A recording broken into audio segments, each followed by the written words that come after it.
नमस्कार दर्शक बंधु, आज बड़ बो सीरियल आपण मैंने देखा पाइबे शिवांश कहे आराध्या आराध्या मुझे चाहिला पर भी तुमको कहीं भूली पारुनी, कहीं मुझे भूली पारुनी, मो मन तुम कहीं भी आराध्या मु तो बस तुमको खुशी देवाक चाहूली हेले मु निजे निजठू हारिदेवी बोली केबे भी भाभी नथिली। मु कौन करी किसी भाभी पारुनी, सबू जगार मत बस तमें ही देखा जाऊच। मु तुमको ये घर ए परिवार ठारू दूरे देली हेले मो मनरू मु कहीं दूरे पारुनी निजू।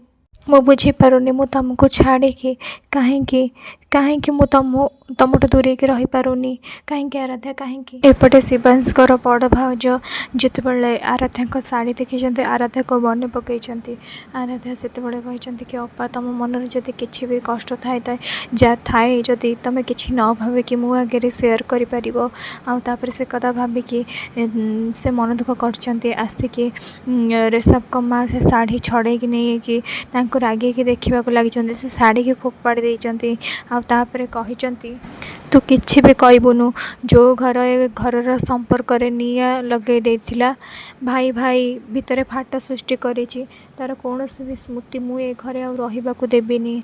आउे आराध्या जिते घर को फेरी से घर को पशिवाक जाऊँच तो मैंडी कहते रही जा आरु आरु कहते कौन है भाई तू कौन भावीचु तो तेमती खाली खाली आम घर भीतर को आसवाक दबु।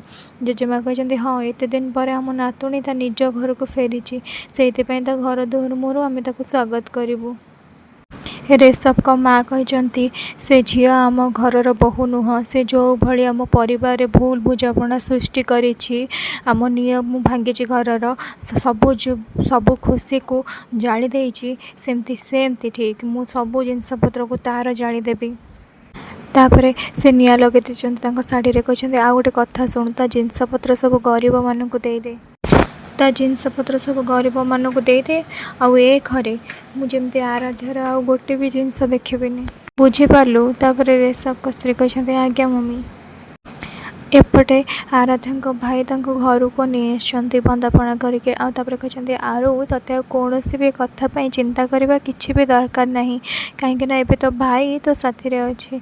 एक कथा शुणिकी आराध्या हसवाक लगी जेजेमा कहते आ तो जेजेमा भी सब तो साथी अच्छी आम तीन जन अलग नुहे आम आउतरा परिवार पुणी एकाठी हो गला।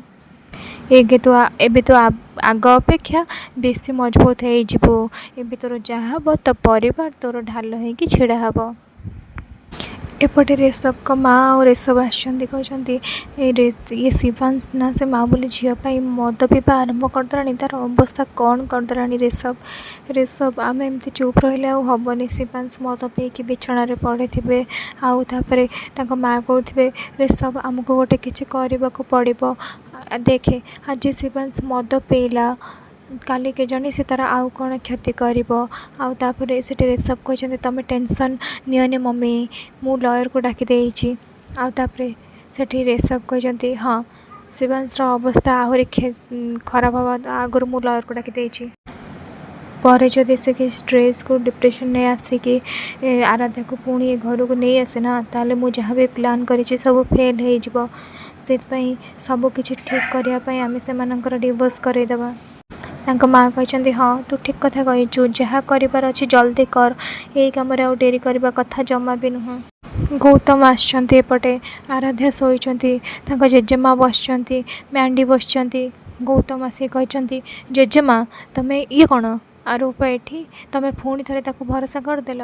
तापर से मैंडी कहते गौतम तो आखि सामने सब सत कथा अच्छी ता छड़ा ए आरुर किसी भी भूल नहीं तू जानी सारा पर भी एत कथा कहचु। तापर से गौतम कहते हेले ताको विश्वास करवा जमा ठीक नुह।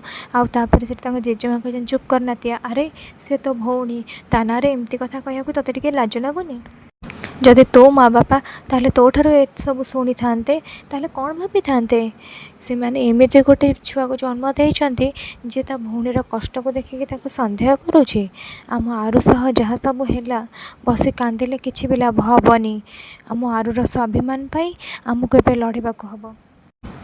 मो नातुणी केते भी हैरान होती से घटना को से जमा भूली पारुनी से लोक मैंने तोते केते कष्ट देइचंती तो घर तो दुकान तो खुशी भी तोर छड़े नहीं जाइछंती निदरे भी तो सही कथा घारी होचु ମୁଁ ସେମାନଙ୍କୁ କେତେ ସହଜରେ ଜମା ବି ଛାଡ଼ିବିନି। ମାଣ୍ଡି କହିଛନ୍ତି ଜେଜେମା ତମେ ଏଠି ଆରୁକୁ ସମ୍ଭାଳ, ମୁଁ ବାସ୍ ସାଙ୍ଗେ ସାଙ୍ଗେ ଯାଇକି ଆସୁଛି। ମାଣ୍ଡି ଚୁପ୍, ତୁ ଏଠି ରହ। ସେମାନେ ଆମକୁ ବହୁତ କଷ୍ଟ ଦେଲେ, ଆମେ ଆଉ ବହୁତ ସହିଲୁ, ଏବେ ଆଉ ନୁହଁ।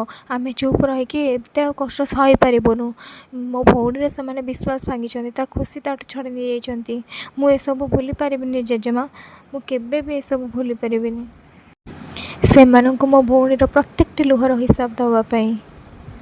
ସେ ଆଚାର୍ଯ୍ୟ ପରିବାର ଏତେ ତଳକୁ ଖସିଯିବ ବୋଲି ମୁଁ ଜମା ଭାବିନଥିଲି।